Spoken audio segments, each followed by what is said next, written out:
एक और wakening live wakening वेडनेसडीज में खुश आमदीद। ये जेनिफर ली कलियर हैं, waking peer hubs global movement की बानी।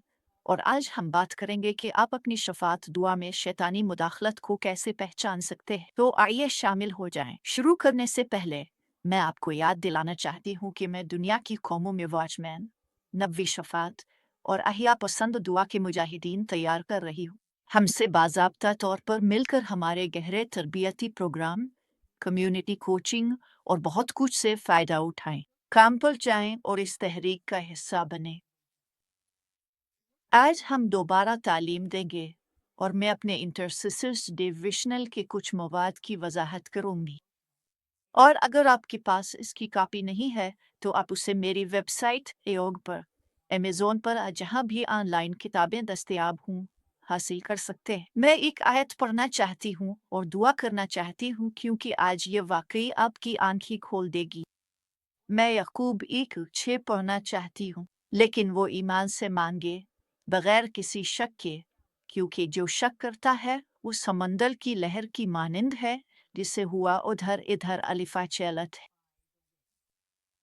बस ए बाप यसू के नामे क्या तो हमें आज सुनने के लिए कान अता करेगा, हमें यह समझने में मदद दे कि हमने क्या नहीं देखा, वो आवाज़ें जो हमारी शफात के लिए नुकसानदेह हैं और हमने उन्हें पहचाना नहीं। ए खुदावंद, हमें तेरा कलाम सुनने के लिए कान दे और अपनी मुक़द्दस किताब को समझने में हमारी मदद फरमा। यसू के नाम में आमीन और आमीन।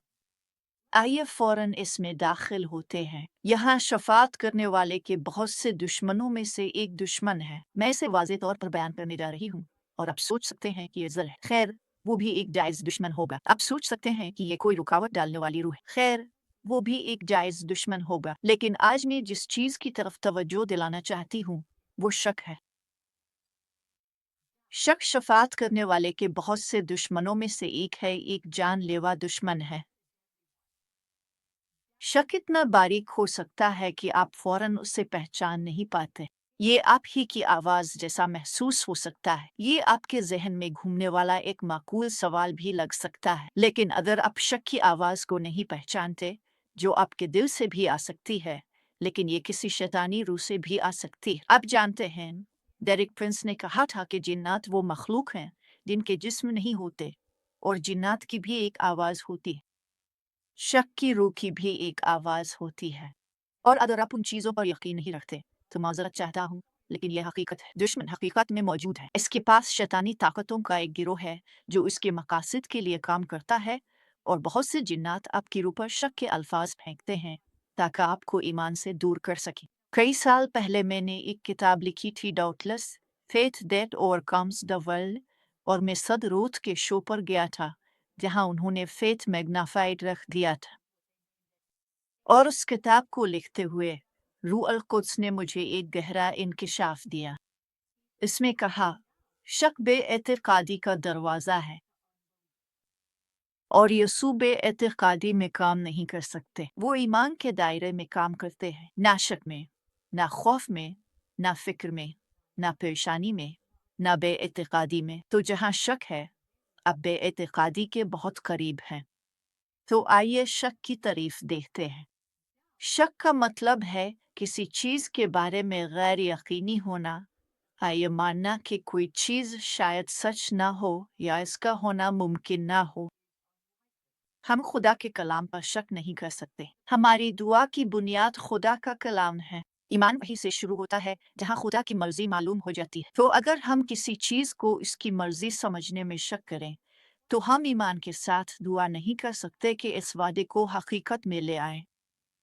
अगर हमें यकीन नहीं कि खुदा ने जो कहा वही इसका मतलब था, तो हम इस ईमान को इस्तेमाल जारी नहीं कर सकेंगे जो उसने हमें दिया है, ताकि हम इस वादे को देख सकें, पा सकें और इसमें चल सकें जो उसने किया है। अगर हमें लगे कि ये सच नहीं, तो हम इसके लिए दुआ भी नहीं करेंगे। अगर हमें लगे कि ये होने का इम्कान नहीं है, तो शायद हम अपना ईमान भी ना बढ़ाएं। तो यह बिल्कुल वाज़ेह है कि शक और ईमान एक साथ नहीं चल सकते। ये बिल्कुल तेल और पानी की तरह है, ये आपस में नहीं मिलते। ये आपस में नहीं मिलते। इसलिए हमें सीखना चाहिए कि शक को अपनी दुआ की ज़िंदगी में एक शैतानी मुदाखलत के तौर पर पहचानें। जे पॉलिटिकल फेथ उसने इसे याकूब 1 में इस तरह बयान किया और हम आयत 5 से 7 तक पढ़ेंगे। उसने कहा, अगर तुम में से किसी को हिकमत की कमी हो तो वो खुदा से मांगे, जो सबको फयाजी से और बगैर मलामत के देता है, और इसे दी जाएगी। लेकिन वो ईमान के साथ मांगे, बगैर किसी शक के, क्योंकि जो शक करता है वो समंदर की लहर की मानिंद है, जो हुआ से अलफटती और उछाली जाती है। क्योंकि ऐसा आदमी ये ना समझे कि उससे कुछ मिलेगा, मुझे दोबारा शुरू करने दे। ऐसा आदमी ये ना समझे कि वो खुदावन से कुछ पाएगा। ये अल्फाज काफ़ी सख्त हैं, तो आप लफ्ज़ हिकमत को बदल भी सकते हैं। ठीक है, अगर किसी आदमी को हिकमत की कमी हो तो वो खुदा से मांगे। आप इस आयत में लफ्ज़ हिकमत को खुदा की मर्जी के मुताबिक किसी भी चीज़ से बदल सकते हैं, और ये बात फिर भी सच रहेगी। अगर किसी आदमी को सुकून, खुशी, फज़ल, माली वसाइला, शिफा की कमी हो तो वो खुदा से मांगे। वो खुदा से मांगे, ईमान के साथ मांगे, बगैर किसी शक के। अब बात यह है, जो मैंने सीखा है वो ये है कि आपके दिल में ईमान हो सकता है, लेकिन जहन में तज़ब्ज़ुब हो सकता है। आपके दिल में सुकून हो सकता है और साथ ही फिक्र जहन पर हमला करने, बदलने या गालिब आने की कोशिश कर रही हो। इसीलिए आपको अपने रूह की तरफ झुकना है, ना कि अपने जहन की तरफ। एक बार खुदावंद ने मुझे इस तरह समझाया। इसमें कहा, अपने दिमाग से निकल आओ और मेरे दिल में आ जाओ। हमें खुदा के कलाम की तरफ झुकना है, अपने रूह में मौजूद ईमान की तरफ झुकना है, इस सच की तरफ झुकना है जो हमें आज़ाद करता है, और अपनी मंतिक से दूर रहना है, 5 हवा से दूर रहना है, जो हम देखते, सुनते, चुकेते, छूते, महसूस करते और सुनते। हमें इन चीज़ों से दूर रहना है जो हम देखते हैं, क्योंकि हमें ईमान से चलना है, ना कि नज़र से। और अगर हम अपनी नज़रें मसले पर रखे बजाय उसके कि मसला हल करने वाले पर, तो हमारा ईमान डगमगाने लगेगा।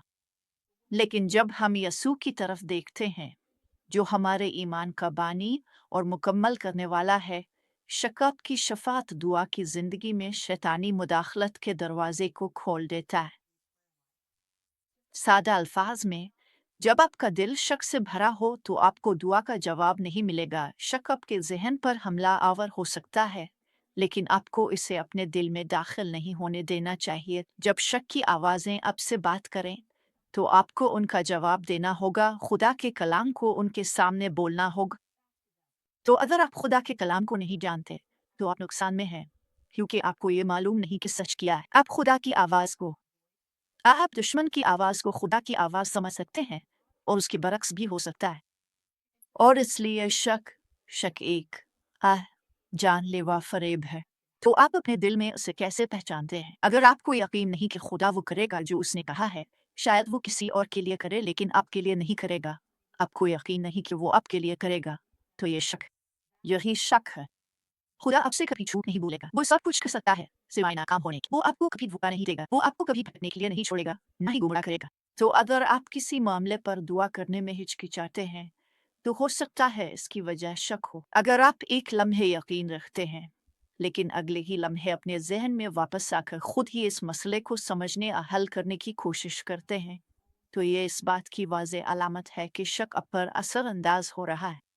अगर आपको दुआ में किसी मसले से निपटने के लिए खुद को अहल महसूस नहीं होता, तो शक आप पर असरअंदाज हो रहा है। दोबारा सुन लें, शक एक मोहलिक हथियार है जिसे दुश्मन शफात करने वालों के खिलाफ इस्तेमाल करता है, ताकि वो शफात की अहम खिदमत के मुमकिन फल को चोरी करे, तबाह करे और ख़त्म कर दे। इसलिए आपको चाहिए कि शक के पहले इशारे पर ही उसे जड़ से उखाड़ दे, फौरन और तेजी से इसका जवाब दे। इसका मुकाबला करें, इसका मुकाबला बुलंद आवाज में करें और ज्यादा जोर से दुआ करें, और देखिए कि अल्लाह कैसे हरकत में आता है। जब आप शक को रास्ते से हटा देते हैं तो फिर आपको कोई और चीज नहीं रोक सकती। अल्लाह इंसान नहीं है कि वो झूठ बोले। वो सुनता है और दुआ का जवाब देता है जब हम उसकी मर्जी के मुताबिक दुआ करते हैं। और अब मैं आपके लिए दुआ करना चाहता हूँ। याद रखें दोस्तों, अवेकनिंग पर हब्स हम तकरीबन 120 ममालिक में मौजूद हैं। हम दुनिया के हर शहर में दुआ के मराकज़ कायम करने के ख्वाह हैं। आप ये ज़ूम पर, फोन पर आप बिलमुशाफा भी कर सकते हैं। उसे जरूर देखें। काम पर सिर्फ देखने के लिए आपके लिए एक मुफ्त तोहफा मौजूद है। आइए दुआ करें। ए बाप, यसू के नाम पर हमारी मदद फरमा के हम अपनी रूह में शक की आवाज़ को पहचान सकें। हमें इस शैतान को इसकी असल हकीकत में देखने की तौफीक दे। ये एक दुश्मन है जो हमें दोरुखी बनाने और हमें तेरी बेहतरीन नेमतों से दूर रखने की कोशिश करता है। बस हम अपने जहनों से शक की ताकतों को तोड़ते हैं और ईमान की दुनिया में कदम रखते हैं जहाँ हम वादों को पूरा होते देखते हैं। यसू के नाम में आमीन और आमीन। खुदा आप सबको बरकत दे। आपका दिन कामयाबियों से भरपूर हो। पूरी दुनिया बहरान में है और वक्त की निशानियां तेजी से बढ़ रही हैं। हम तारीख के एक अहम मोड़ पर हैं और दुश्मन जानता है कि उसके पास वक्त कम है। लेकिन 2007 में खुदा ने आधी रात मुझे जगाया और मेरे दिल से तीसरी अजीम बेदारी बात की। अब हम पहले से कहीं ज्यादा करीब हैं। इसीलिए मैं 1 मिलियन बेदारी के ख्वाहिशमंद शफातियों को बुला रहा हूँ कि वो मेरे साथ मिलकर आसमान से एक नई दरख्वास्त करें। मैं बाकी ईमानदार दुआ करने वाले मुजाहिदीन को बुला रहा हूँ कि वो एक जहती के साथ जमा हों ताकि इस तारीकी को पीछे धकेल सकें जो हमारी कलीसियाओं, हमारे खानदानों और हमारी कौमों में दाखिल हो रही। दुश्मन गजबनाक है। अजीम गुमराही का अमल शुरू हो चुका है, लेकिन खुदा हमेशा मुत्तहिदा दुआ और रोज़े का जवाब देता है। मेरे साथ और 100 से ज़ायद ममालिक के शफातियों के साथ अविकनी पर हब्स में शामिल हैं। हम सब मिलकर तारीख का रुख बदल सकते हैं। काम इस तहरीक का हिस्सा बने।